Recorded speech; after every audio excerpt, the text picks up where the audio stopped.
Welcome everybody to the first week of OTB 100. We're very excited that you're here. If you don't know what the OTB 100 is, or you didn't participate with us last year, basically it's the last 100 days of the year. We are putting a lot of focus onto your business and just allowing and being a support for you guys to set up your systems for your business so you're ready to hit the ground running in 2022. So we've switched a few things up this year just based on feedback and based on what we felt was a better flow for the last 100 days. So this first session is actually a brand new one. And we just felt that it was so important because it's a topic that a lot of us are constantly struggling with, and that is trying to establish your focus. Yeah, we're going to be diving into this pretty deep today. And it's amazing that I guess the reason that a lot of the program this year has changed is by virtue of us going through the program last year and going through the year of putting it into action as ourselves and with our team. And as with everything, you evaluate and diagnose what works, what could be added. And this was a key element that we didn't really take a look at last year. And so we're going to jump right in. As always, if you haven't participated before, this is an open forum for you to ask questions during the session, whether you're on Facebook, whether you're in Zoom, you can use the chat, or definitely leverage the Facebook groups, whether it's the Level Up group or the Real Estate Road group that we run, where you can always ask questions and keep on top of the things that you want to know. We are also making sure to make resources available for a good number of the sessions as well as a bit of homework, which we'll get to later. But we're going to jump right in now. And here's what we're talking about today, because we've got to focus on what we're doing. I feel like that's going to be a cheesy joke real quickly. So that might be the last focus joke about focus that I make today. Yeah. So we are going to start off, and I know Katie already kind of touched on it, but we're going to start off for everybody who either has gone through the OTB 100 last year or is new to it. We're just going to touch a bit on what it's all about, what it represents. And then we're going to dive right into this week's first kickoff session, which is all about focus. We'll talk about why focus is important. We're going to establish a little bit about who you are, a little bit about the types of realtors that are out there, and then we're going to bring it all together with some talk about strategy and then a little bit of idea generation, but the fun is in your brains, not ours. So we're going to get a little bit going, and then after that or during, we'll get to any questions that there might be, and then we'll send you on your way until next week.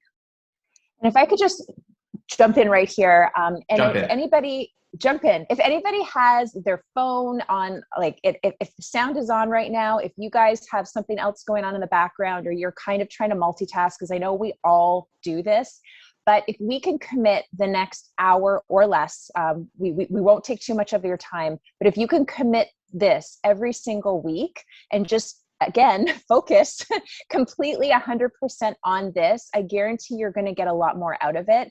I have always, throughout the year, I've done this. I've signed up for webinars, and then I've had it going on in the background while I have other things going on, and I haven't been able to get the most out of it. So if you can just put 100% of your attention on this presentation, it's going to really, really help you. So hopefully you can do that along with us. Yeah, and then that flows really well into talking about what this whole session is, right? Because we've deliberately put this whole program in an order that makes sense, that one leads to another. And you can absolutely pick up and drop off at any point in time, but there's a reason that this has been put together the way that it is, because the idea of the OTB 100, as Katie said, is this is 100 days. Is it today? Is today the T-minus 100? I think so. It is. Give or take, we'll give or take that. a day. We'll say it. It is 100 days until your new year starts. And this doesn't mean you get to switch into planning mode for the next 100 days and not do any business, but it does mean that the earlier you start and the better you're able to put your plan together for next year, whether you're brand new or whether you're a seasoned vet in the industry, the better prepared you're going to be to hit the ground running in 2022. So, okay, sorry. People are joining. I've got this manual admit thing going on, so I want to make sure people aren't in the waiting room. So this is a breakdown of the agenda. When you signed up, you might have had an opportunity to see it. I will very quickly, I don't even know if we need to read it. because we want to stay focused on today's session. But I think it's Yeah, important to get an idea of how this lays out for the rest of the 100 days. right. Yeah. So, I mean, this week, again, establish your focus. Next week, and it's going to build. So you're going to go right into your annual plan next week, which is a big, big piece of this whole program. But this focus piece is really going to tie in, and you'll see next week how it ties in and how much easier it is for you guys to establish an annual plan because you've put the work in this week in terms of what you're going to focus on. So that's kind of how that blends in. And then, I mean, I don't think we need to read all of it out, but we've got budgeting, we've got branding, we've got listing and buyer presentation, all of the key pieces that are going to make your business run really efficiently next year, we're going to be working on. Yeah. And you're going to be at all the sessions, so you will see what they're all about when the time comes. And John, thank you for pointing out, we're actually at 98 days. So we're already behind. Okay. So now we really got to get moving on this. Focus, people, focus. So welcome to everybody who's here for the first time. Welcome back to everybody who was here in the past. Hopefully that means you got some value out of it last year. I do promise that this year is some of the same stuff, but a lot of new stuff and a lot of important steps that you need to take to get your business going. So let's get into it after our 7-minute intro. We can't help ourselves. Okay, so we are I haven't always been big on quotes, but this time around I threw in. I've rubbed off on you. I know. Well, you know what? The quotes, they stand the test of time because they make sense and they're worth something. So the quote here is really what we're talking about right now. Your focus determines your reality. Okay, whatever it is that you're putting your attention towards, if it is pinpoint on something and a goal and a structure and a strategy, it will become a self-fulfilling prophecy. It is what you're living, is what you're focused on. So if you're distracted, if your mind is in a million different places, it makes it very hard to keep things centered on what it is that you're after. And everybody's goal is different, which we're going to talk about too. And we talk about this with our agents a lot as well. Your goal might not be to be a millionaire. Your goal might not be to have a new client every week, but whatever it is that your goal is, if that's what you build your focus around, that is what will become the reality of the work that you're doing.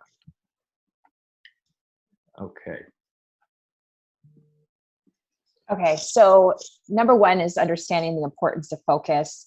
I think we all know that when we have a clear goal and we know exactly what we're moving towards, the path is so much more clear as well. I think when we've got a lot of goals going on in our head and things that we want to accomplish, there's all of these little detours that we're trying to take in our head. And where do we go next? So in order to have a clear path, you've got to have a clear goal. And that ultimately avoids the distractions. It avoids you procrastinating and the delays that you start putting into your daily schedule. And it also allows you to evaluate how far you've come, where you're going, how you are to your goals. It just makes everything so much more simpler when you're going day to day, week to week, month to month, in terms of what you want to accomplish for the next year. Absolutely. I can tell you that, like you said, I don't think there has been a presentation or a seminar or anything where I haven't had my mind in a few different places. As I'm sitting here right now hosting the session, there's a screen up above me. There's a phone to my right, left over here. There's another meeting going on the other side of the door. It's very difficult. Like, thank God for headphones that are sort of noise canceling, but it's very difficult to keep focused.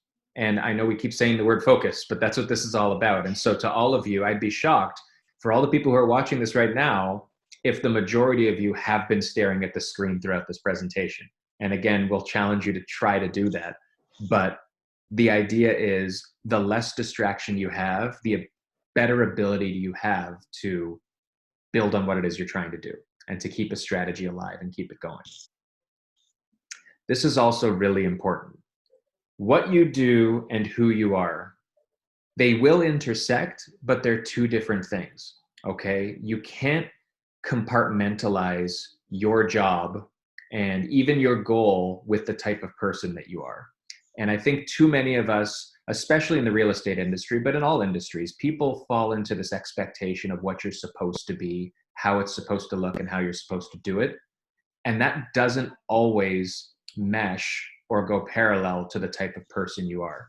And that makes it very difficult to be true to yourself and to be successful if you're trying to fit the mold that you believe makes sense when it really isn't the type of person you are.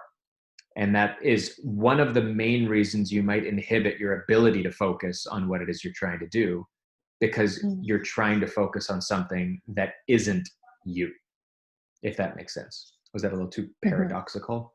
Is that even a word? No. It's a word. Okay. Make it a word.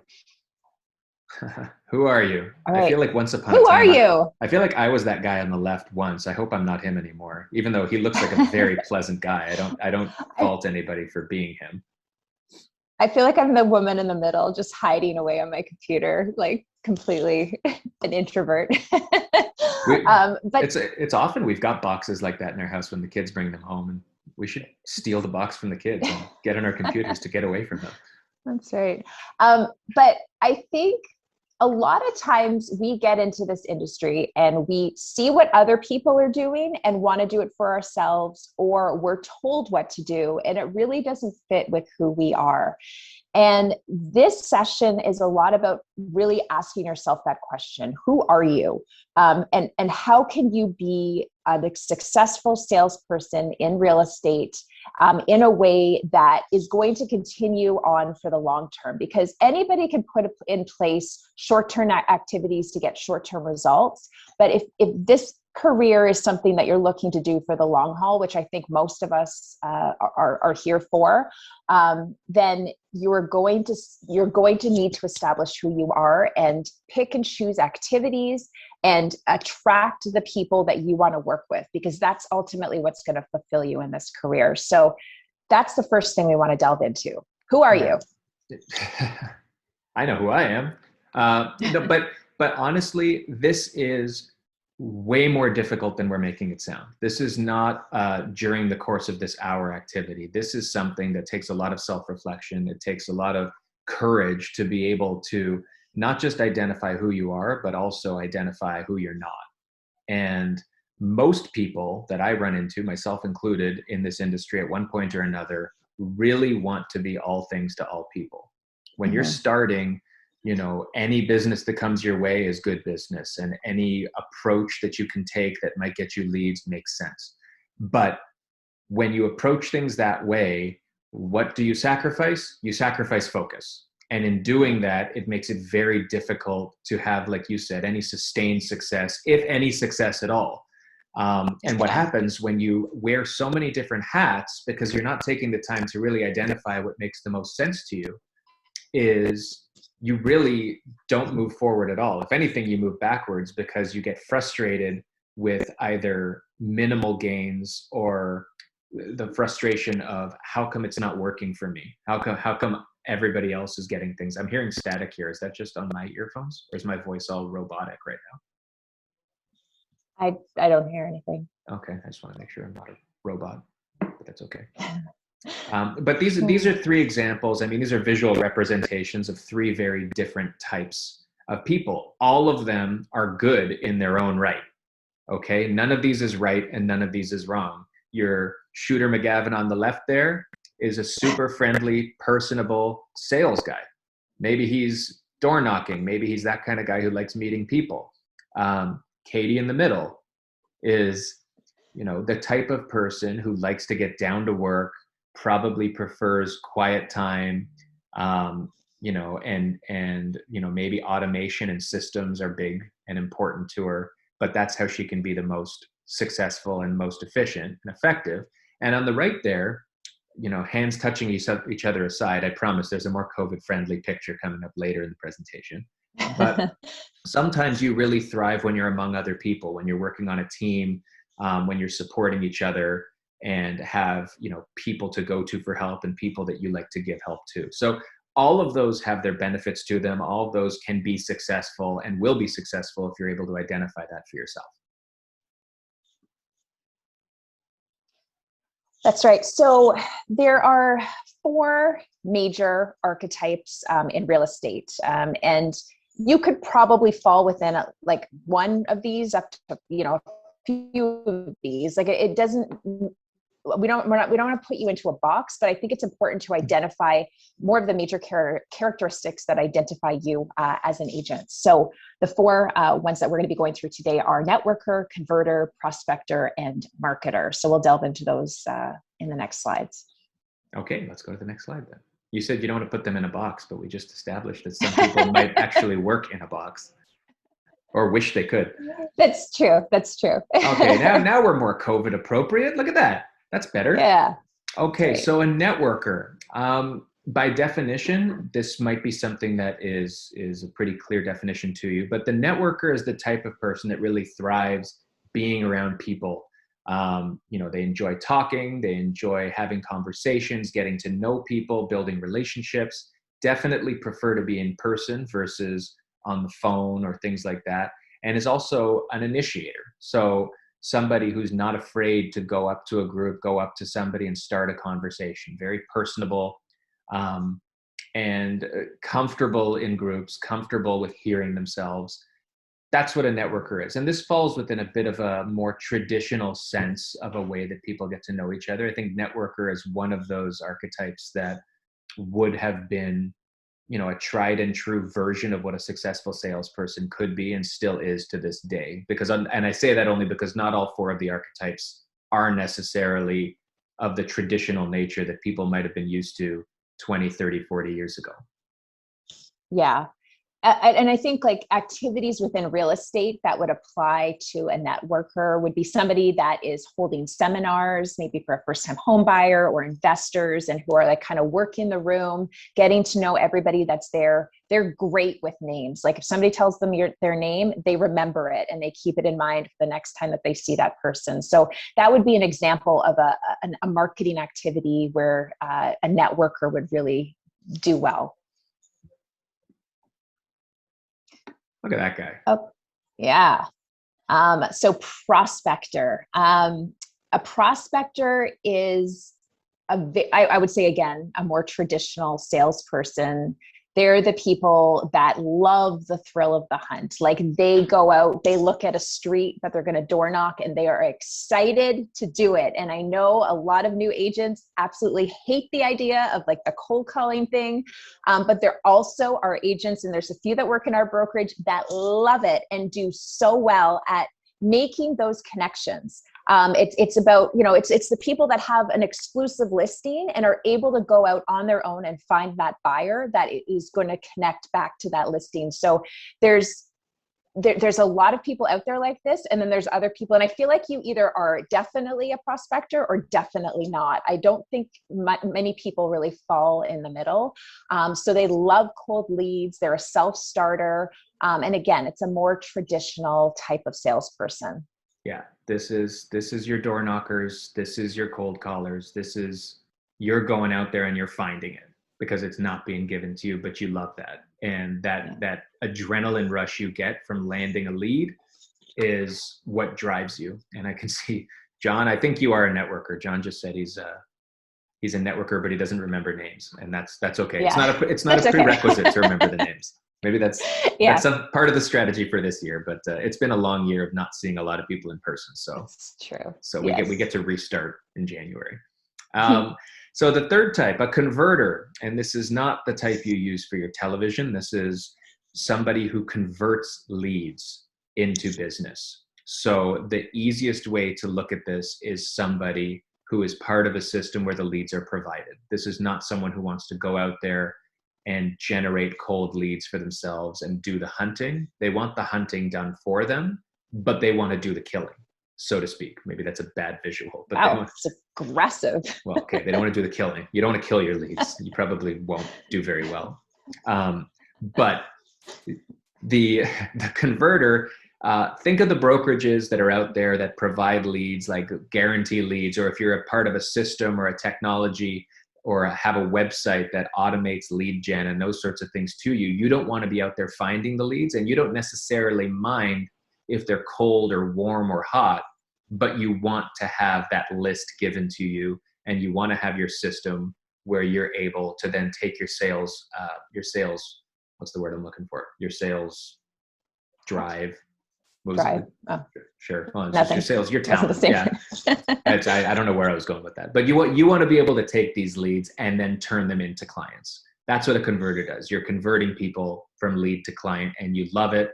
Routine is a big deal for you. So you want to be able to know what's happening, sit down at your desk every morning, probably work at the computer and on the phone, and bring up today's list and just go to town in a very routine sort of way.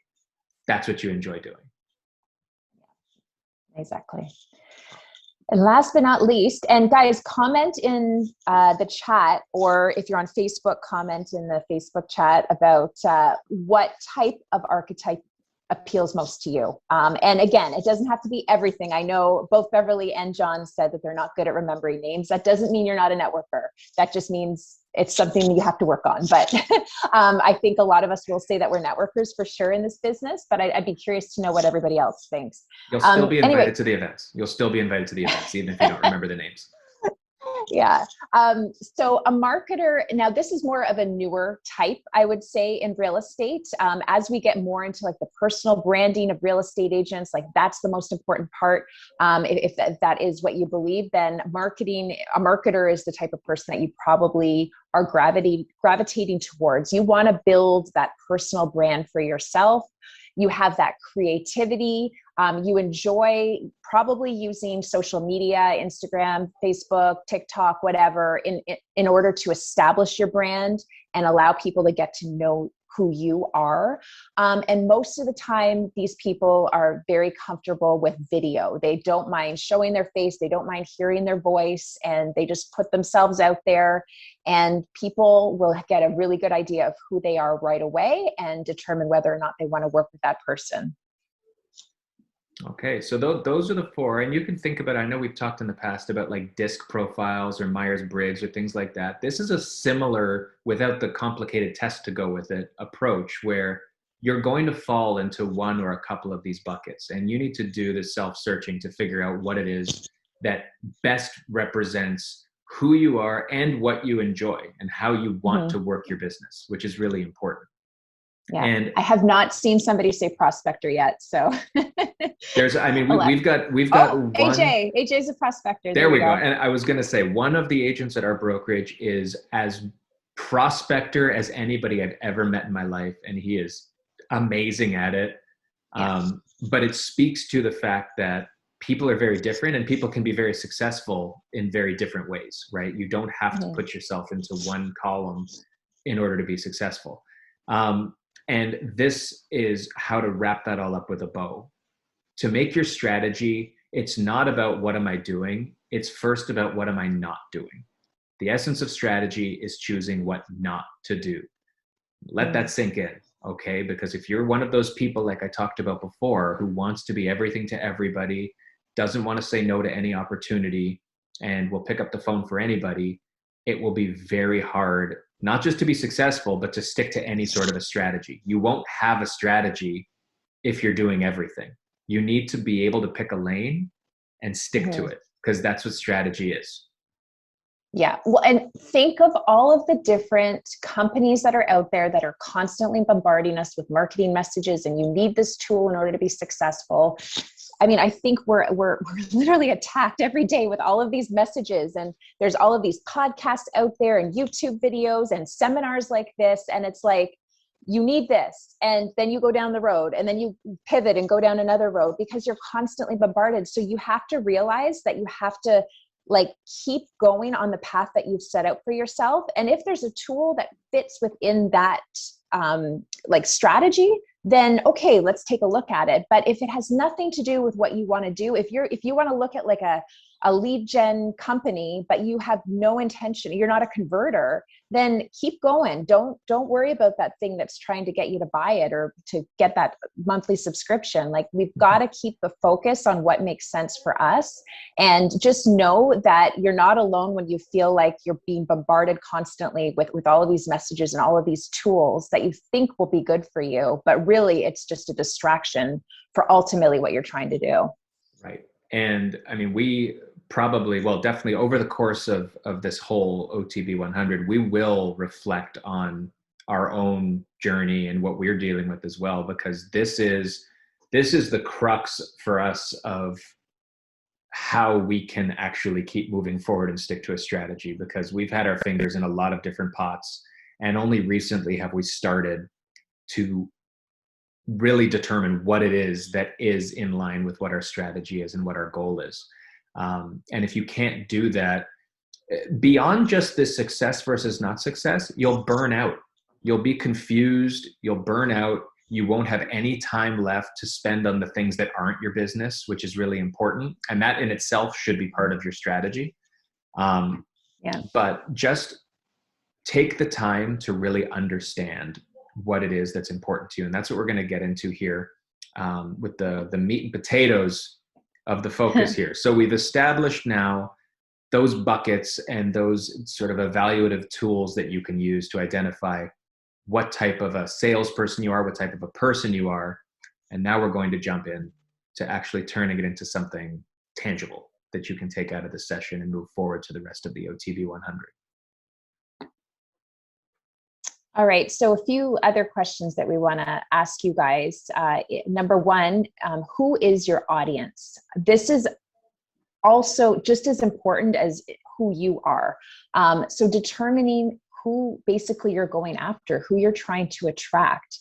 Is it going to be in the field of like a demographic? Like, is it going to be millennials? Is it going to be people that are older, that are transitioning to maybe like a retirement residence or something like that? Or is it a location? Do you want to geographically farm your own neighborhood? That's a very common way that actually a lot of new agents start out, and that existing agents gravitate towards, because if you're in your neighborhood and that's your area of practice, it makes it a very easy job for you. Or do you want to speak to your existing network? Do you have a large network already that you can talk to every day and develop relationships and start giving them tools in order to do business and to look into real estate opportunities? So there's all different ways to look at it. So that audience piece is really, really important in terms of what makes sense for you. That's right. And John, John just commented, people looking to move west from Toronto to either Halton, Hamilton, or the Niagara region. So that's great. Like, very generally, this group is over 30 with a budget of 800K and more. So perfect. Like, this is an example of somebody that's really narrowed down their focus, their audience, and that's how you build a business around that. So that's really good. Yeah, and I skipped past the part about the archetypes because we talked about that, and we will get to that in a minute. But this breaks down what you were saying a little bit deeper. So these lists can go on forever. It goes without saying that this is just a sample size that'll help you get on your way if you haven't given it thought, or you don't know what we mean specifically when we talk about these headings: demographic, client type, location, network. John pointed out a great example of what we'll also talk about, a buyer avatar, which we're going to talk about in the future session. Right now, what is it that you're after? And I will say a couple things here. There's a lot of different bullet points here and a bunch of different buckets.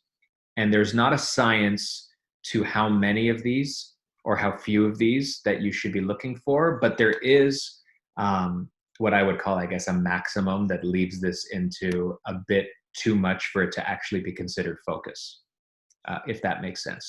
So, for example, if you are saying, well, my audience is, people over 30 who fall into any of those client types, who might be maybe urban, maybe rural, and also my personal network.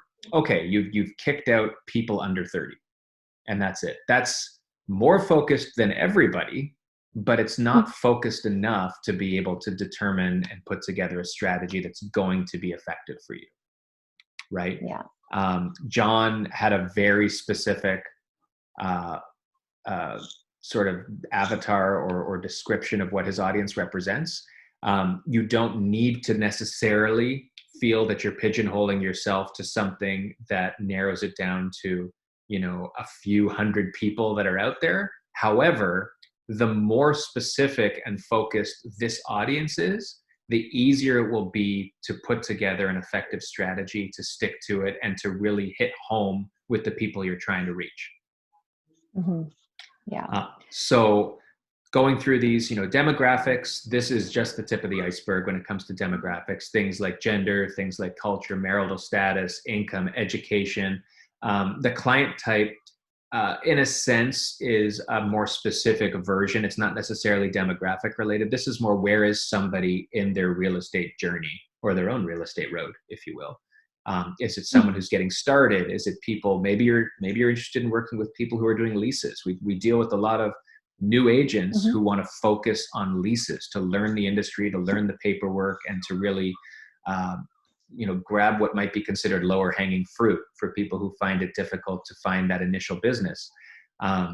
Downsizers, maybe it's, estate sales, maybe it's industrial or commercial. There's really a bunch of different types of people you might be looking at. And the more you can hone in on what specifically you want to focus on, the easier it will be to put something together. Yeah, and as an existing agent, if you've been in the business for a while, you might have already a very specific type of audience that you not necessarily work with. I think there's a difference between like what your focus strategy is and ultimately like who else is going to be working with you, because not my target, but I find I gravitate and I get a lot of referrals from a lot of professional young women who are looking to buy their first home or an investment property once they've purchased their first home. That doesn't mean that's only who I'm working with, but that I appeal to them because that's how my message comes out in my social media, through my marketing, and through just all the different ways that I like living my own life. But I still work with couples and downsizers and things like that. I'm not saying that if somebody comes to me and says, I'm looking to downsize, I have a Forest Hill mansion and want to move to a condo downtown, I'm like, nope, sorry, not within my wheelhouse. I'll still work with them. I'll still work with them, but I still have kind of like a predefined audience that generally who are the people that I really, really enjoy working with and who I ultimately get a lot of my referrals from. So don't feel like just because you're just determining a specific audience type, it doesn't mean you can't move outside of that if you get referrals or if you just happen to speak with people that want to work with you. Yeah. And the strategy builds from what you're defining right now too, right? Like if you are focused on first-time home buyers, your long-term strategy, or if you're focused on leases, is an even better example. Your long-term strategy might be converting them into first-time home buyers, right? Or turning them into investors, or turning them into whatever it is, or finding, new leads from their family because of the service you gave them. So we've talked about a lot, and I think this is the case for a lot of people in the industry, is as you build your career, you're going to find that a lot of your client base can be tracked back to a handful of people, depending on how you do your business. And so if this is giving you a kickstart because you're getting started, if this is giving you a refresh because you've been doing it a while, but you really want to focus on something, either way, the success that flows from defining your audience will grow exponentially over time if you stick to it. And it won't be in the audience necessarily, or the exact type of transaction that you've set out today. Okay. And I mean, we talked about location and network. I won't go point by point here. Everyone can read, I suppose. Okay. The fun part, for me at least. Maybe this is a bit too much of a mishmash of visuals here. But it's time, and the goal here is to make the connection. We talked about identifying who you are, and we've talked about who you're after. The real key is making the connection to what makes you the most comfortable, what you enjoy, and who you are as a business person, as a salesperson, as a realtor, and what sorts of activities and tactics and tangible strategies can you come up with that will speak, leveraging who you are to get to the people who you want to have as your audience. That is where your strategy all comes together. And that is where you're able to build the focus. And before we get into the specifics here, this massive set of circles in the middle, which is known as a Venn diagram, is deliberately intersecting in a million spots here, not because you should pick. Can you see my arrow when I do this? Does that show up on the screen? Yeah. It doesn't mean you can pick any one of these openings here and say, okay, well, I guess I can go here because that's all four. And he put it on the screen, so I guess that's allowed. what it means is, and I think John alluded to this earlier as well, you might not be strapped specifically and exclusively to one of these. If you consider yourself one, it's fantastic. And always, the more focused you can be on one heading or one type of person, the better. However, it's reasonable to expect or to have a situation where you might be two. You might consider yourself, I'm a networker, but I'm also a bit of a prospector because I just really like meeting people, talking to people, whether they're cold, whether they're warm. It's just about human connection for me. And I find that I fit into both of these, and meeting people in organized settings or in spontaneous settings are okay.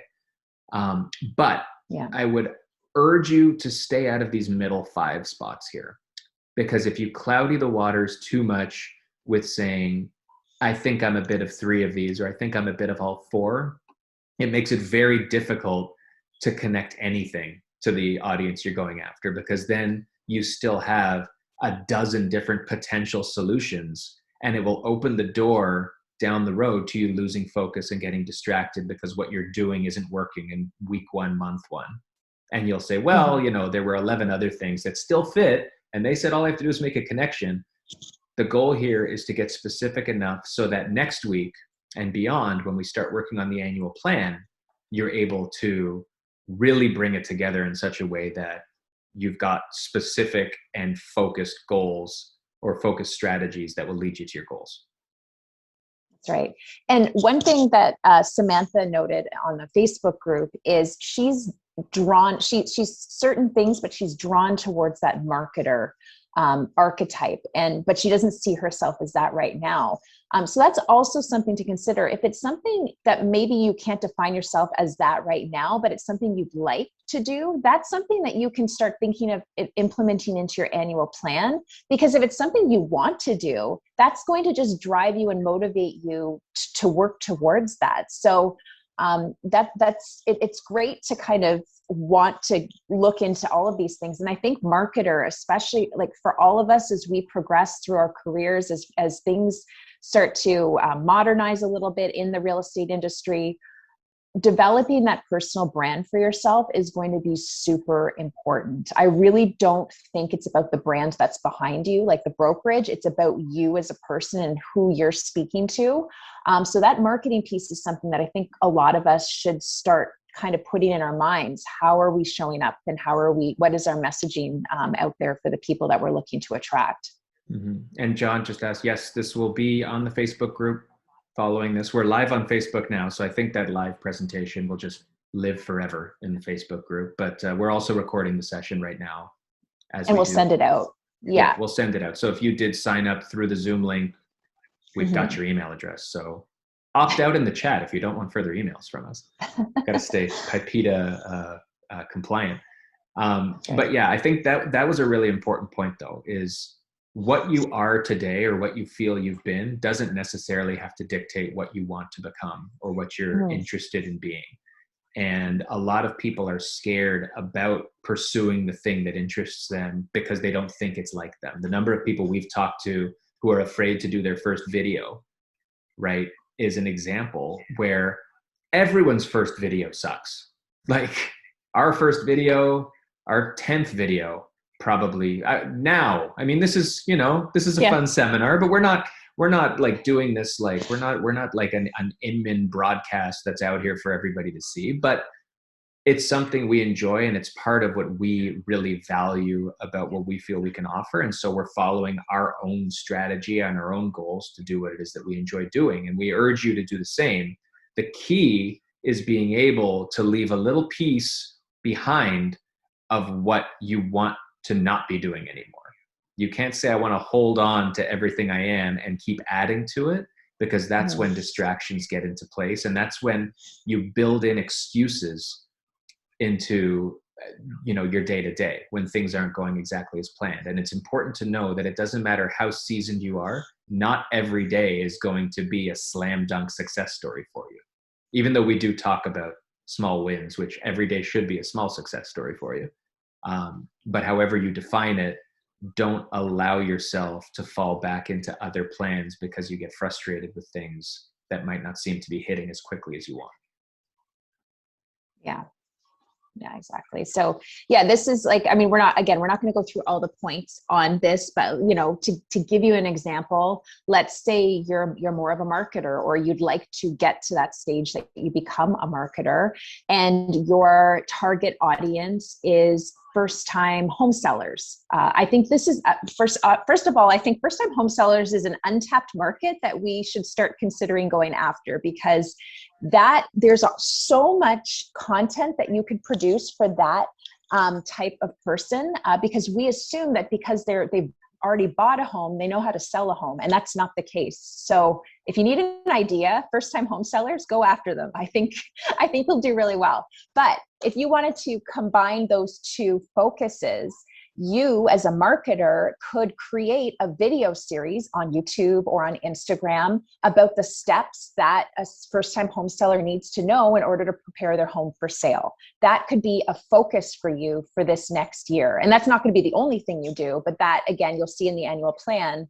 one goal, break it down, and that's what we'll be doing. So that's just an example for you guys, how we intersect those two things and how you could make it work for you.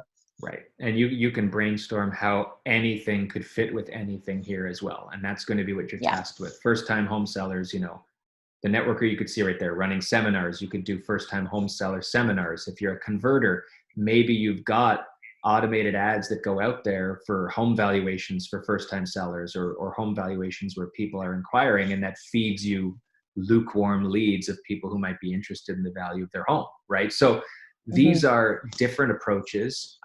And there's, again, an endless list. There's stuff people haven't even thought of yet. That's the beauty of technology and of our profession. With so many people, don't be intimidated by whatever the number is now, like 80,000 Ontario realtors right now. Is that what it is? 80,000?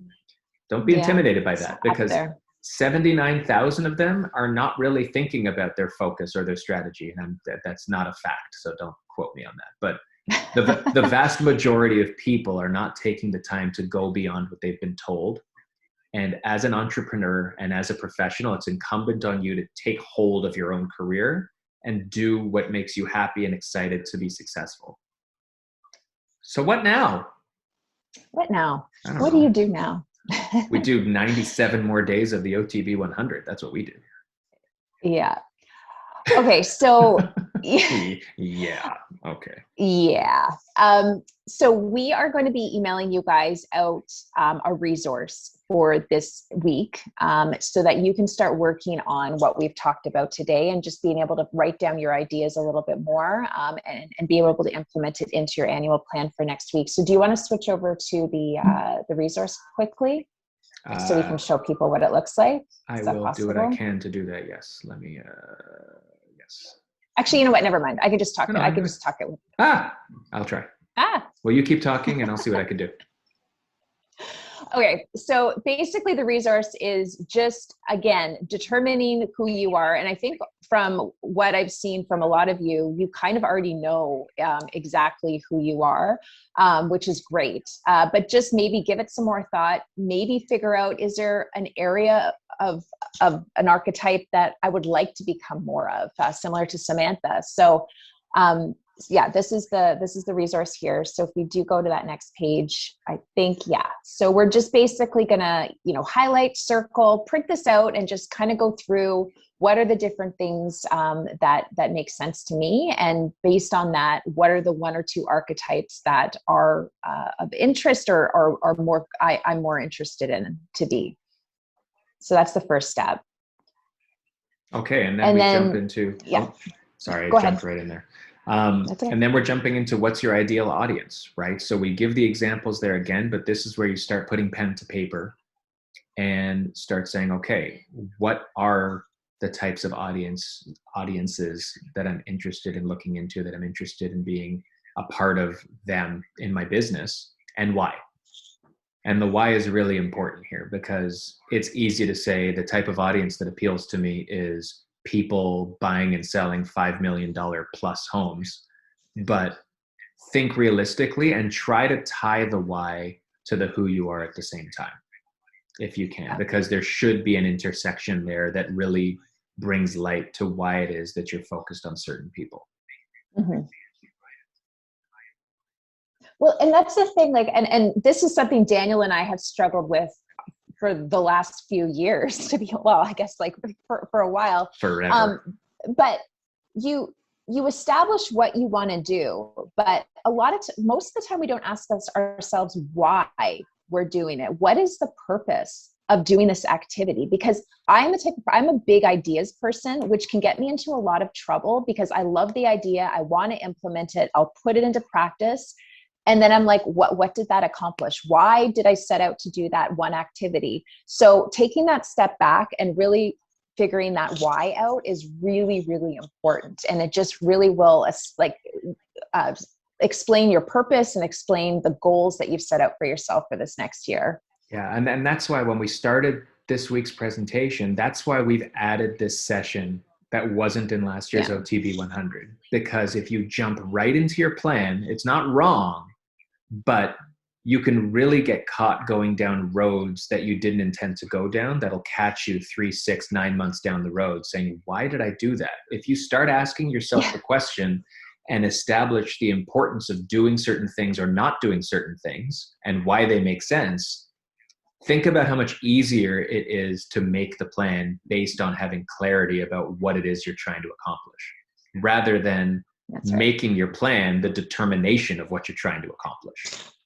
right? You should already know. And this isn't about number goals or anything like that. Again, it's about you being happy, you being comfortable, and being able to focus on whatever your plan becomes in the weeks ahead. That's right. So yeah, this is just the last page. We put some questions in there just to kind of get you thinking, but just write some notes for yourself. You don't have to have the entire plan in place for this week. That's what we're going to work on next week. But the fact that you've done this work, have a better idea of what it is that you want to focus on for this next year, will just allow you to put that plan into place next week and start working on things like that. So that is all for the that'll be in there, the resource. Yep. But yeah, so that'll be sent out with the recording today. So you guys will all have that to work on over the next week. It seems simple, but it's not when you really, really want to dive into who you are and what you want to do, because you're going to be conflicted and a lot of stuff is going to speak to you. Take the time and try to put pen to paper on that, because it'll make your planning that much easier next week. All right. Have a good weekend, guys.